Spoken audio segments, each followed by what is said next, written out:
Hello guys, আসসালামু আলাইকুম রহমতুল্লাহি বারাকাতু। আজকে আপনাদেরকে একটা জিনিস দেখাবো।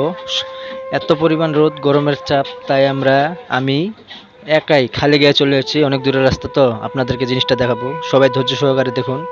আমার মনে হয় না আপনাদেরকে এরকম জিনিস কেউ কোনো সময় দেখায় আছে। বিশ্বাস না হয় তো আমার সাথে সবাই লাইনে থাকুন জিনিসটা দেখার জন্য। আমি আপনাদেরকে এখনই দেখাবো। এই আর কিছুক্ষণ চলে আসছি সামনে, একটু আর একটু চলে আসছি। আপনাদেরকে যে জিনিসটা দেখাবো, দেখলে অবাক হয়ে যাবেন। এরকম জিনিস মনে হয় না আপনাদেরকে কেউ দেখাই আছে। আমার মনে হয় না আপনাদেরকে কেউ দেখাইছে এরকম জিনিস। যে জিনিসটা আমি দেখাবো, দেখলে আপনার অবাক হবেন। আপনার চোখের জায়গায় থাকবে না, চোখ কপালে উঠে যাবে। কপালের জায়গায় চোখ আসবে, চোখের জায়গায় কপাল আসবে। এত পরিমাণে জিনিসটা দেখতে সৌন্দর্য দেখাবো। যে জিনিসটা দেখাবো, অবাক হয়ে যাবেন। সবাই অবাক হয়ে দেখে থাকবেন, খালি চায়ে থাকবেন। বিশ্বাস হয় না? তো সবাই লাইনে থাকেন, আমি আপনাদেরকে দেখাইতেছি জিনিসটা। চলে আসছি আর একটু। হ্যাঁ গাইস, দেখাবো তো।